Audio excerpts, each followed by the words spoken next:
pakai hijab instan buat cosplay hijab, emang boleh? Bukannya itu jadi sama aja kayak wig yang tinggal pakai ya? Jatuhnya kayak wig tapi berbahan kain doang nggak sih? Oke, mari kita bahas. Ini adalah request dari Waifu Halal di komen di Instagram. Pembahasannya cukup rinci, jadi tolong disimak baik-baik ya. Terkadang kalau misalnya kita ke event, kalau kita milih karakter yang hairstylingnya rada ribet, itu emang cukup makan waktu lama. Apalagi kalau kita lagi mau ikut lomba, misalnya. Menurut aku kalau kita bikin styling instan sendiri di rumah, kayak misalnya bikin kepangannya, atau ada karakter yang bentuk rambutnya tuh kayak kita, kayak Kokomi misalnya. Nggak apa-apa kalau misalnya kita mau bikin instannya dulu di rumah, terus nanti pas di event kita tinggal sentuh aja.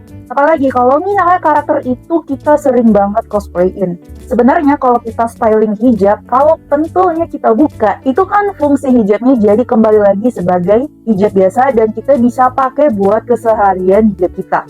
Tapi kalau misalnya udah digunting terus dijahit jadi instan, itu kan sifatnya jadi permanen. Jadi fungsi asli hijabnya itu sendiri bisa hilang. Mungkin kalau untuk tambahan sebagai aksesoris kayak yang tadi aku bilang, untuk kepangannya atau versi pita, itu kalau dibikin permanen, jatuhnya kan jadi kayak semacam tambahan aksesoris untuk styling rambut karakter kan. Menurut aku sih sebetulnya masih nggak apa-apa.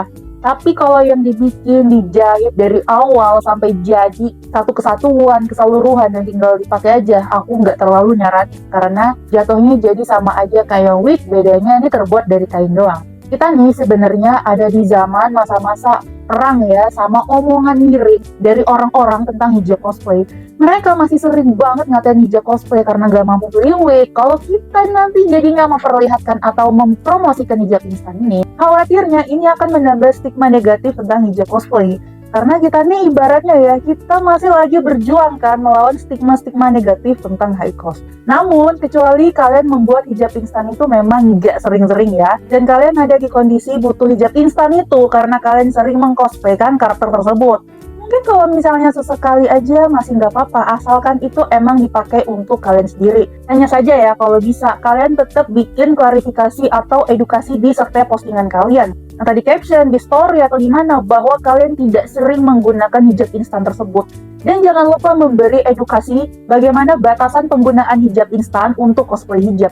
Karena setiap hari, setiap waktu, pasti ada aja pendatang-pendatang baru di dunia hijab cosplay. Mereka masih newbie yang mungkin mereka sendiri pakai hijab aja belum benar-benar istiqomah. Mereka tidak mendapat arahan tentang bagaimana melakukan cosplay hijab yang baik. Dan ketika mereka melihat fenomena hijab instan yang semakin dinormalisasikan, mereka yang belum mengerti apa itu konsep cosplay, apa itu konsep hijab cosplay, mereka yang melihat seperti ini sebagai sesuatu yang jadi gampang banget ya kalau mau cosplay, coba gampang banget ya kalau mau cosplay hijab, tinggal beli doang. Nah, ketika tiba-tiba nanti ada yang komen atau ada yang ngapain, kan biasanya netizen tuh biasa ya kalau mereka nasehatin omongannya gak bisa difilter di sosmed. Mereka yang jadinya kena omongan-omongan itu jadi bingung dan baper. Jadi kalau bisa buat kalian yang pakai hijab instan untuk cosplay kalian, jangan lupa untuk memberikan edukasi dan klarifikasi tentang batasan penggunaan hijab instan tersebut.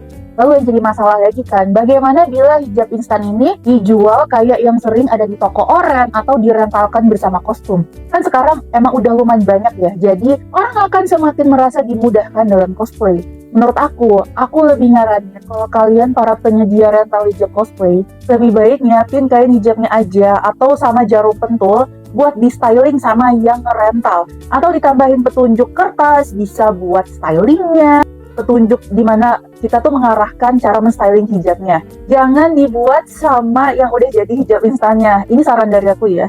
Tapi kalau misalnya kalian emang tetap mau menyediakan hijab instan atau membuatkan hijab instan, aku saranin lagi kalian juga harus sama memberikan edukasi dan klarifikasi seperti yang tadi aku bilang mengenai batasan penggunaan hijab instan tersebut.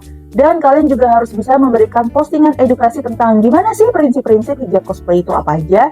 Terus kalau misalnya pakai hijab instan ini gimana biar kita tetap bijak menggunakannya. Karena kita kan nggak tahu orang-orang yang membeli atau yang merental itu adalah mereka pemain lama atau yang newbie di dunia high cost.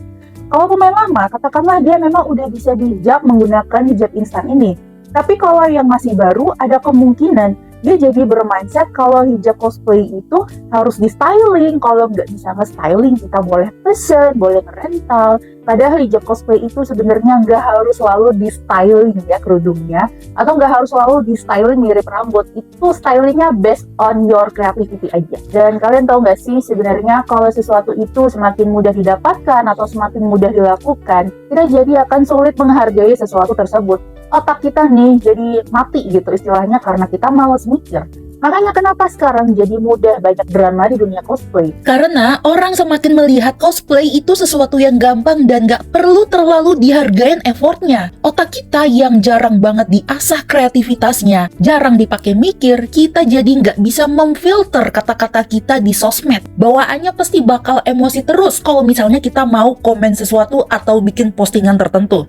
Oke, segitu dulu aja penjelasan dari aku. Semoga dapat dipahami dan semoga bermanfaat ya. Kalau kalian mau request bahasan lagi, boleh komen aja di bawah. Dan jangan lupa support aku dengan cara follow, like, dan juga share video ini. Sampai jumpa di video-video lainnya ya.